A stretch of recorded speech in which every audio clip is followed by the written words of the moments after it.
সুপ্রিয় দর্শক শ্রোতা, যুদ্ধবিরতি ভেঙে আবারও ইরান নতুন করে মার্কিন গাড়িতে ভয়াবহ হামলা করেছে। ইতিমধ্যে ইরানের হামলায় যুক্তরাষ্ট্রের 20টি সামরিক স্থাপনা ক্ষতিগ্রস্ত হয়েছে। অন্যদিকে ইরানের প্রক্সি বাহিনী হিজবুল্লাহ মার্কিন যুক্তরাষ্ট্রের অবৈধ সন্তান ইসরায়েলে হামলা চালিয়ে আয়রন ডোম ধ্বংস করে দিয়েছে। পৃথিবীর মানচিত্রের দিকে ইসরায়েলকে নিচ্ছিন্ন করার ঘোষণা দিয়েছে ইরান। আপনি কি এই মতের সাথে একমত? এই সম্পর্কে আপনার মতামত কমেন্টস বক্সে লিখে জানান। এবং শুরুতেই আন্তর্জাতিক সংবাদের থাকবে সংবাদ শিরোনাম, পরে বিস্তারিত। আবারও শুরু ইরান যুক্তরাষ্ট্র ক্ষেপণাস্ত্র হামলা। আরো বিস্তারিত জানিয়ে দেব। লেবানন ফ্রন্টে নতুন সমীকরণ, ইরানের অবস্থানের মধ্যেই হামলা জোরদার হিজবুল্লাহ। এদিকে মার্কিন হামলা জবাবে বাহরাইন সদর দেশে ইরানের পাল্টা আক্রমণ। হরমুজ প্রণালীতে ভারতীয় জাহাজে গুলি, ইরানের রাষ্ট্রদূতকে তলব। আরো থাকছে, পারমাণবিক বিষয়ে কখন কি পদক্ষেপ গ্রহণ করতে হবে তা আমাদের জানা আছে বলল Iran.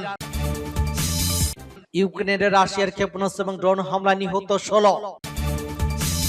Hezbollah night Hunter drone নতুন চাপে ইসরায়েল। এবং সর্বশেষে জানিয়ে দিব, শত্রুর কৌশল এখন আমাদের নখদর্পণে, যুদ্ধবৃত্তিতে সামরিক শক্তি বৃদ্ধির দাবি ইরানের। এতক্ষণ শুনছিলেন সংবাদ শিরোনাম, এখন বিস্তারিত। তবে তার আগে অনুরোধ থাকবে, এই ভিডিওতে একটি লাইক দিন এবং কমেন্টস করে জানিয়ে দিন আপনি কোন জেলা থেকে বা কোথা থেকে আমাদের সাথে যুক্ত রয়েছেন। এবং সংবাদের সর্বশেষ গুরুত্বপূর্ণ আপডেট পেতে চ্যানেলটি সাবস্ক্রাইব করে আমাদের সঙ্গেই থাকুন। ধন্যবাদ। আবারও শুরু ইরান যুক্তরাষ্ট্রের ক্ষেপণাস্ত্র হামলা। আন্তর্জাতিক মহলে চলমান ভঙ্গুর যুদ্ধবিরতি এবং তীব্র কূটনৈতিক তৎপরতার তোয়াক্কা না করেই ইরানের অভ্যন্তরে আবারও নতুন করে বড় ধরনের সামরিক হামলা চালিয়েছে মার্কিন যুক্তরাষ্ট্র। মার্কিন সশস্ত্র বাহিনীর দাবি অনুযায়ী পারস্য উপসাগরে কৌশলগত হরমুজ প্রণালীতে অবস্থিত ইরানের কেশব দ্বীপে তারা ওই বিশেষ আত্মরক্ষামূলক সামরিক অভিযান পরিচালনা করেছে। মার্কিন ওই ক্ষেপণাস্ত্র হামলার পরপরই দ্বীপটির বিভিন্ন সামরিক এবং কৌশলগত এলাকায় দফায় দফায় শক্তিশালী বিস্ফোরণের খবর নিশ্চিত করেছে ইরানের স্থানীয় গণমাধ্যমগুলো। ওই বর্বরচিত আগ্রাসনের জবাবে তেহরানের পক্ষ থেকে মার্কিন গাড়িতে পাল্টা ক্ষেপণাস্ত্র হামলার দাবি হয়েছে, যার ফলে পুরো মধ্যপ্রাচ্য জুড়ে নতুন করে যুদ্ধের তীব্র উত্তেজনা ছড়িয়ে পড়েছে। যুক্তরাজ্যের প্রধান সংবাদ মাধ্যম বিবিসি ওয়ার্ল্ড নিউজের এক বিশেষ প্রতিবেদনে বলা হয়েছে, মার্কিন সামরিক বাহিনী সেন্টার কমান্ড এবং সেন্টকম আনুষ্ঠানিকভাবে দাবি করেছে যে মধ্যপ্রাচ্যের বিভিন্ন মার্কিন মিত্র দেশে এবং বাণিজ্যিক জাহাজে ইরানের পক্ষ থেকে চালানো কথিত ড্রোন এবং ক্ষেপণাস্ত্র হামলার চেষ্টা জবাব দিতে তারা ওই পাল্টা হামলা পরিচালনা করেছে। এর আগে সেন্টকমের নিয়মিত নৌ অবরোধের কার্যক্রম অংশ হিসেবে মার্কিন যুদ্ধবিমান থেকে ইরানের দিকে অগ্রসর হওয়া বতসোয়ানার পতাকা একটি খালি তেলবাহী ট্যাঙ্কারে ইঞ্জিন লক্ষ্য করে একটি শক্তিশালী হেলফায়ার ক্ষেপণাস্ত্র নিক্ষেপ করা হয়, যার ফলে জাহাজটি সাগরে সম্পূর্ণ অচল হয়ে পড়ে। বার্গার সতর্কবার্তা উপেক্ষা করার পর ওই চরম পদক্ষেপ নেওয়া হয়েছে উল্লেখ করে মার্কিন বাহিনী উক্ত হামলার একটি বিশেষ ভিডিও ফুটেজ প্রকাশ করেছে।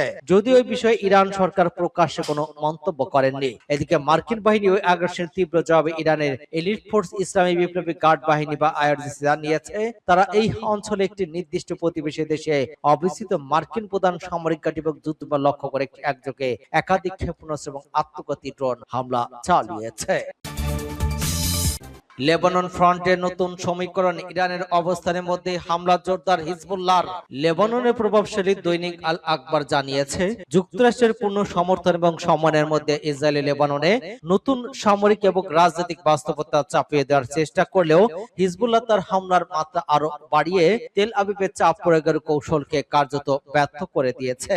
পাঁচটি খবরে বলা হয়েছে, আল আকবর লেবানন যুক্তফ্রন্টের সর্বশেষ রাজনৈতিক এবং সামরিক পরিস্থিতি নিয়ে প্রকাশিত এক প্রতিবেদনে উল্লেখ করেছে যে ইসরায়েলি শাসন ব্যবস্থা গত সোমবার উত্তর অঞ্চলে দখলদার বসতিগুলোর নিরাপত্তা অজুহাতে লেবাননের বিরুদ্ধে তার সামরিক অভিযান আরো বিস্তৃত করার হুমকি দেয়। এ সময় তারা বৈরুতের দক্ষিণাঞ্চলে উপশহর দাহিয়াতেই হামলা চালানোর হুমকি দেয়। প্রতিবেদনে বলা হয়, ওই হুমকির জবাবে হিজবুল্লাহ খুব অল্প সময়ের ব্যবধানে 35টি বহুমুখী সামরিক অভিযান পরিচালনা করে। এসব অভিযানের মাধ্যমে সংগঠনের ইসরায়েলের প্রতি স্পষ্ট বার্তা দেয় যে সামরিক চাপ হুমকির মাধ্যমে প্রতিরোধ আন্দোলনকে পিছু হটানো সম্ভব নয়। হিজবুল্লাহর সব অভিযানের উত্তর দখলকৃত ফিলিস্তিনের সীমান্তবর্তী ইসরায়েলি বসতি ছাড়াও আরো গভীর অঞ্চলে লক্ষ্যবস্তুতে হামলা চালানো হয়। এসব হামলা ছিল দক্ষিণ লেবাননের বিভিন্ন এলাকা, বিশেষ করে সুর নাবেতিয়া অঞ্চলে ইসরায়েলি বাহিনীর অব্যাহত আক্রমণের প্রতিক্রিয়া। প্রতিবেদন অনুযায়ী উত্তেজনা বৃদ্ধির এই পর্যায়ে ইরান রাজনৈতিক এবং সামরিক শক্ত অবস্থান গ্রহণ করে এবং নতুন সমীকরণ সামনে আনে। এই সমীকরণের মূল বিষয় ছিল তেহরান সরাসরি যুদ্ধে অংশ নেবে এবং উত্তর দখলকৃত ফিলিস্তিনে হামলা চালাবে না যদি ইসরায়েল বৈরুত এবং দাহিয়া অঞ্চলের বিরুদ্ধে নতুন আগ্রাসী অভিযান না চালায়। মার্কিন হামলার জবাবে বাহরাইন সহ দুই দেশে ইরানের পাল্টা আক্রমণ। ইরানের কেশম দ্বীপে যুক্তরাষ্ট্রের সামরিক হামলার পর পাল্টা পত্রিকা হিসেবে কুয়েত এবং বাহরাইনে অবস্থিত মার্কিন সামরিক স্থাপনাকে লক্ষ্য করে হামলা চালানোর দাবি করেছে ইরানের ইসলামী বিপ্লবী গার্ড বাহিনী আইআরজিসি। প্রকাশিত প্রতিবেদনে আন্তর্জাতিক গণমাধ্যম এক প্রতিবেদনে এই তথ্য উঠে এসেছে।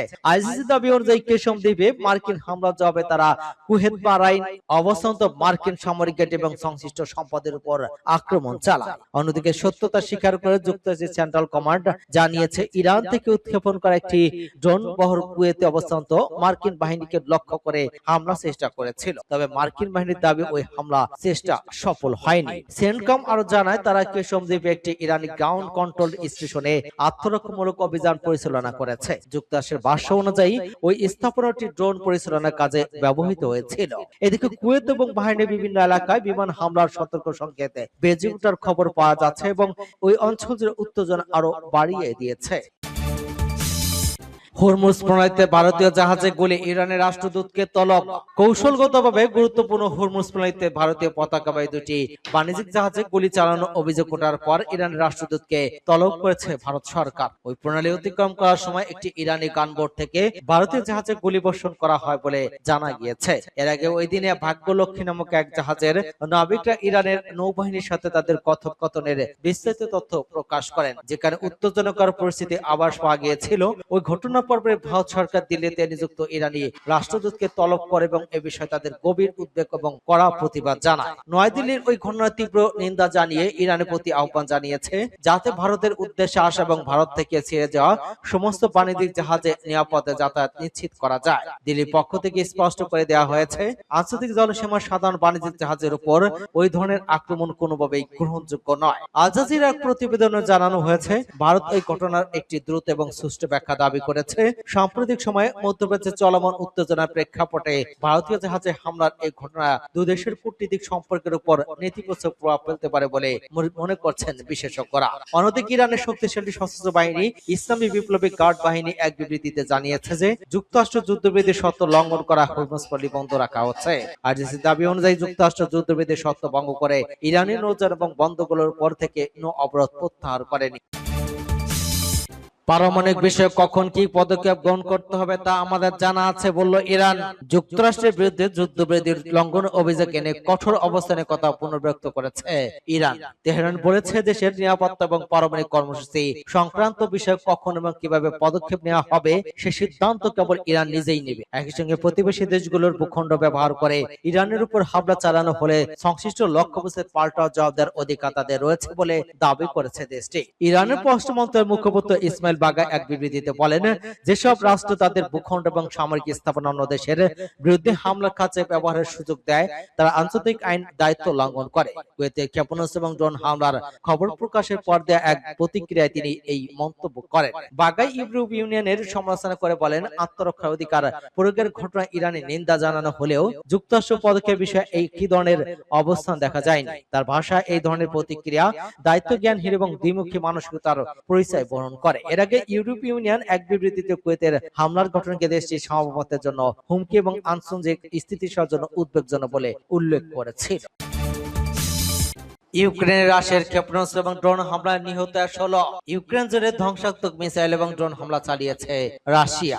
রাশিয়া চালানো আকস্মিক ওই হামলা অন্তত 16 জন নিহত হয়েছেন, আহত হয়েছেন আরো শতাধিক। ইউক্রেনের কর্তৃপক্ষের বরাতে খবর জানিয়েছে এনবিসি নিউজ। হামলার আগে মস্কো সতর্কবার্তা দিয়েছিল যে নতুন করে বড় ধরনের হামলা চালানো হবে। শঙ্কা প্রকাশ করেছিলেন প্রেসিডেন্ট ভলোদিমির জেলেনস্কি। হামলার পর আবাসিক ভবনের ধ্বংসস্তূপে নিচে মানুষ আটকে পড়ে এবং কিয়েভের বাসিন্দারা ধোঁয়ায় আচ্ছন্ন রাজনীতি পরিস্থিতিতে ভূগর্ভস্থ আশ্রয় ছুটে যেতে বাধ্য হন। আঞ্চলিক গভর্নর আলেকজান্ডার হান্টার টেলিগ্রামে জানান, রাশিয়ার ক্ষেপণাস্ত্র এবং ড্রোন হামলা দক্ষিণ পূর্বাঞ্চলে দেনিপ্রতি 11 জন নিহত হয়েছেন, যাদের মধ্যে 2 জন শিশু রয়েছে। আহত হয়েছেন 37 জন। তিনি আরো বলেন, শহরে প্রায় 50টি ভবন ক্ষতিগ্রস্ত হয়েছে। ধ্বংসস্তূপে পরিণত হওয়া ঘরবাড়ি, পুড়ে যাওয়া গাড়ি এবং একটি সুদের খেলার মাঠের ক্ষয়ক্ষতির ছবি তিনি প্রকাশ করেন। ইউক্রেনের জরুরি সেবা বিভাগ জানিয়েছে, দেনিপ্রোতে নিহতের মধ্যে একজন উদ্ধারকর্মী ছিলেন। হামলাটি সম্ভবত ডাবল ট্যাপ ধরনের ছিল। প্রথম হামলার পর উদ্ধার তৎপরতা চলাকালে দ্বিতীয় দফা আঘাত হানা হয়। হিজবুল্লাহ নাইট হান্টার ড্রোন নতুন চাপে ইসরায়েল। মধ্যপ্রাচ্যের যুদ্ধে নতুন মোড় তৈরি করেছে হিজবুল্লাহ ড্রোন। ইরানের স্বল্প মূল্যের শাহেদ ড্রোন নিয়ে আলোচনা চলেও এখন ইসরায়েলের জন্য বড় উদ্বেগ উঠেছে হিজবুল্লাহর ছোট এবং বিস্ফোরকবাহী নাইট হান্টার ড্রোন। এই ড্রোনগুলো তাপ শনাক্তকারী প্রযুক্তি ব্যবহার করে অন্ধকারের লক্ষ্যবস্তু শনাক্ত করতে সক্ষম, যা যুদ্ধক্ষেত্রে নতুন ধরনের হুমকি তৈরি করেছে। প্রতিবেদন অনুযায়ী হিজবুল্লাহ এখন ফার্স্ট পারসন ভিউ ড্রোন ব্যবহার করছে, যা সরাসরি নিয়ন্ত্রণের নির্দিষ্ট লক্ষ্যবস্তুতে আঘাত হানতে পারে। এসব ড্রোনের থার্মাল সেন্সর থাকায় রাতেও মানবদের তাপ শনাক্ত করে লক্ষ্য নির্ধারণ করা সম্ভব হচ্ছে। ফলে ইসরায়েলি সেনাদের অবস্থান লুকিয়ে রাখা কঠিন হয়ে পড়েছে। সবচেয়ে গুরুত্বপূর্ণ পরিবর্তন এসেছে ফাইবার অপটিক প্রযুক্তি ব্যবহারে। এসব ড্রোন উড্ডয়নের সময় একটি তারের মাধ্যমে নিয়ন্ত্রিত হতে থাকে, যা পেছনে খুলতে থাকে। ফলে ইলেকট্রনিক জ্যামিং বা সংকেত বিচ্ছিন্ন করার প্রচলিত পদ্ধতি এখন কার্যকর হয় না। এটি অসম যুদ্ধ কৌশলে একটি বড় অগ্রগতি হিসেবে দেখা হচ্ছে। ওয়াল স্ট্রিট জার্নালের তথ্য অনুযায়ী এই ধরনের একমুখী আক্রমণকারী ড্রোন ইতিমধ্যে ইসরায়েলের উত্তর সীমান্তে বড় নিরাপত্তা উদ্বেগ হয়ে দাঁড়িয়েছে।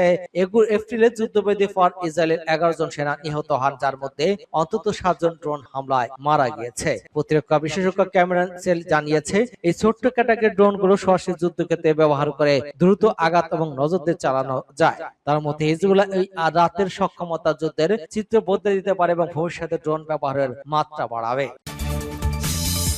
শত্রুর কৌশল এখন আমাদের নক্ষ দর্পণে। যুদ্ধবিরতিতে সামরিক শক্তি বৃদ্ধির দাবি ইরানের সশস্ত্র বাহিনীর আগের চেয়ে অনেক বেশি শক্তিশালী এবং যে কোনো ভবিষ্যৎ পরিস্থিতির মুখোমুখি হতে সম্পূর্ণ প্রস্তুত রয়েছে বলে হুঁশিয়ে দিয়েছে Islamic revolution guard corps. Fars news এজেন্সির এক প্রতিবেদনে বলা হয়েছে, আইজিসির মুখপাত্র ব্রিগেডিয়ার জেনারেল হোসেন মোহাবিব সাব জানিয়ে দিয়েছেন, শত্রুপক্ষ যদি আবারও সামরিক আগ্রাসনের পথ বেছে নেয়, তবে তাদের সম্পূর্ণ যুদ্ধ ভিন্ন কৌশল এবং ভিন্ন ধরনের অস্ত্রের মুখোমুখি হতে হবে।